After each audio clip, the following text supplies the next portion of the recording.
don't need you to vouch for me. I don't know you. But I know real X-ray movers, bro. I know X-ray movers that you don't know. What up with it, y'all? It's Coffee. Back at it with some updates, man. And Milk74 here posting up this clip. Right now, peep it, man. That's Haishawn Martin, right? Formerly known as Alshawn Martin, who was the dude that was signed to Treyway, opening up for 6ix9ine. You know, more or less, reportedly was said to be that kept Shotty and 6ix9ine safe when they came out to the West Coast after. It's crazy if you think about it with this whole ish that's going on with Bobby Shmurda's man, Rowdy Rebel, telling LA SMD and, you know, also disrespecting particular gangs and things of that nature, right? Like, if you guys think about it, 6ix9ine was talking wild greasy like that to the whole West Coast. And he said that Alshawn Martin was the dude that like kept them safe out there. You know what I mean?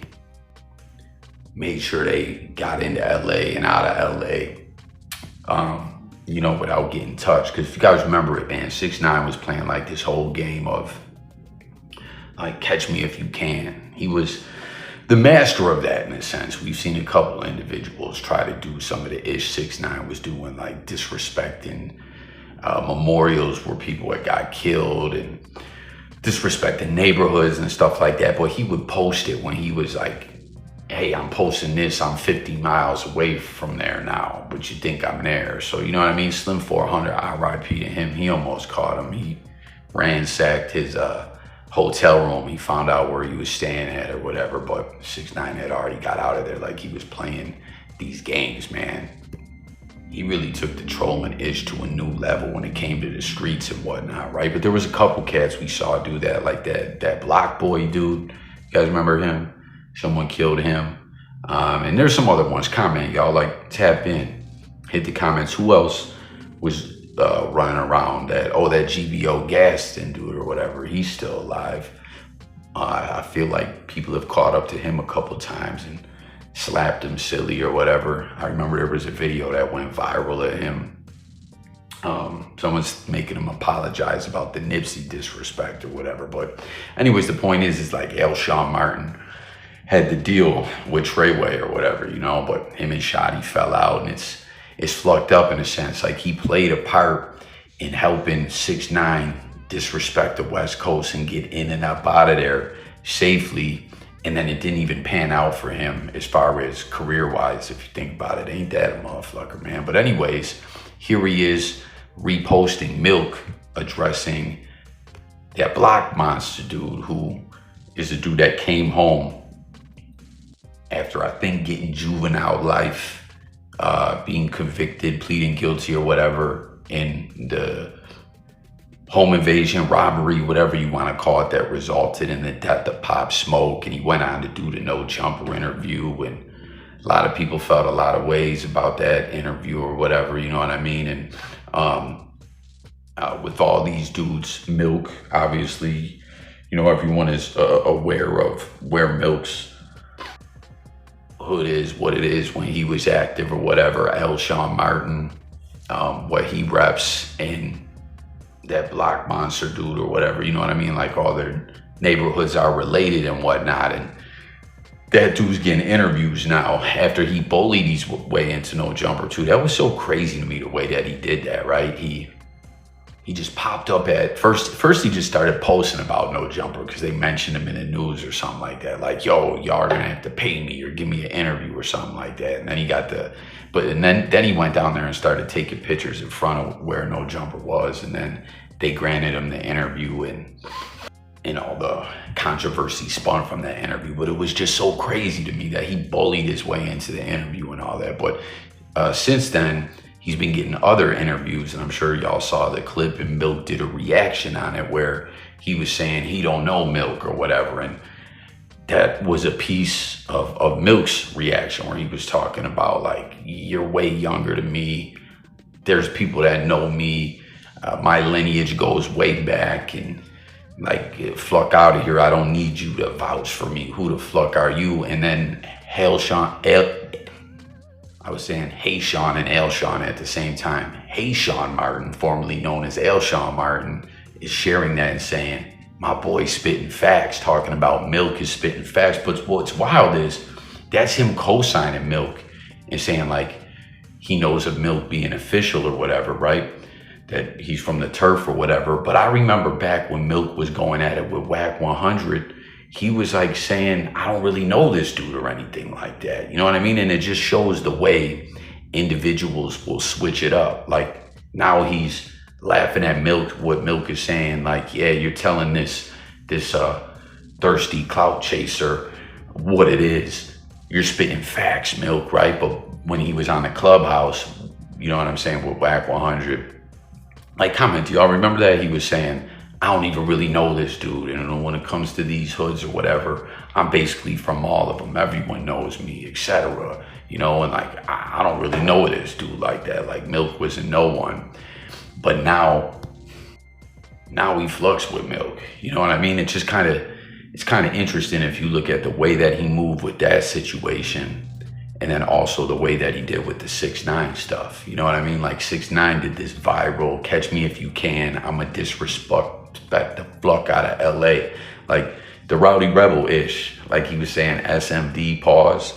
6ix9ine was saying ish like that with your mother's lips to the whole West Coast, I think. And Alshawn Martin was like, yo, we'll keep you safe out there or whatever. I mean, things didn't pan out for him musically, it don't seem. I hope maybe they just, like him and the homies were getting a hefty bag out of Shotty and 6ix9ine or something. You know what I mean? I hope it wasn't just all done on the premise of like, yo, Treyway's gonna be such a big thing. This is just the beginning. Like, man, you're next up to blow. And then the feds came and picked everyone up, and then he started dissing Shotty. You know, like he's done some other funny style stuff. Like he did that whole thing about the Treyway chain where he said he sold it to Bosco or something. Then later he popped up on that Tracks NYC page, you know, that jeweler dude that was in the Adam Sandler Uncut Gems movie, talking about we're gonna sell it here. Like, it just seems like he's just trying to find way after way to go viral and to push on to the next level or whatever, man. And I don't know, man, it just don't ever seem to work for him. And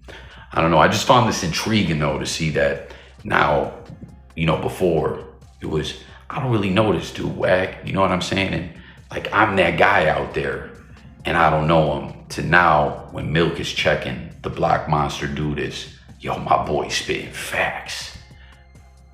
And then in other news, man, speaking of Whack 100, I'm sure, you know, everyone has seen the ongoing thing where Whack was trying to help get Keefe out on bail with the pending Tupac case, putting up $112,000 to get him out on a $750,000 bail. And, you know, there were these hearings and they had to hand over financial records, and there was all this question about, you know, like how a criminal cannot profit off of, it's the Son of Sam law, off of crimes that they did or whatever. But then with Keefe, it's like he hasn't been convicted, so, you know, is it technically considered a crime yet when this is all allegations? And, you know, like the court's like, Whack is in the mix of trying to, you know, put together business for Keefe. That's why he's trying to bail him out. And, you know, it was just a lot going on, but the judge has now put out an official ruling. As you see the reports, ex-gang leader accused of killing Tupac Shakur won't be released on bond, judge rules. And, you know, it's just saying the judge again rejected this request for bail. The decision from Clark District Court Judge Carly Kearney came after attorney for Dwayne Keefe Davis said he would provide additional financial records to prove that Davis and the music record exec offering to underwrite his $750,000 bail aren't planning to reap profits from the sale of Davis' life story, and that the money was legally obtained. And, you know, this is a quote right here. I have a sense that things are trying to be covered up, the judge said, adding that she was left with more questions than answers after receiving two identical letters, apparently from the entertainment company that Whack 100 Jones says wired him the money. So like Whack and the company and, you know, whoever's wiring this money, it's just like more or less they're just trying to spin game to the judge. They're trying to spin narratives and, you know, finesse or whatever, according to the judge. You know, I'm paraphrasing what's being said here. You know what's so wild too, if you guys recall, way back when 6ix9ine was first got locked up, Whack was on this big campaign about how he was gonna bail 6ix9ine, and he was posting about how he had the bail money, and you know, he knows all these big investors and people with money, and it's like, yo, when it comes to ish like this, he's 0-2 on bailing individuals out, you know? It is what it is, though. I mean, listen, I wasn't thinking it was gonna happen that Keefe was coming home on bail after, like, we saw the way it was all playing out in court. I mean, granted, there was more proceedings that went on where there's a will, there's a way. Keefe's attorney was fighting and everything, but this is what I foresaw the outcome being. Let me know if you saw something differently. Let me know what you think about too. You know, where they have these questions, like more questions than answers after going through all the documents of like, where's this money really coming from? And you know what I mean? Like, I don't know. It's crazy, man. Whack 100 always up to something. But when it comes to bailing, you know, big names, when it comes to big court cases out of jail, he's 0-2, man. So Keefe still locked up. Alshawn Martin switching it up, showing Milk74 love back when he used to hate on him. Let's talk about it all in the comments. Subscribe, and I'll catch y'all on the next one. It's Coffee. I'm gone. Peace.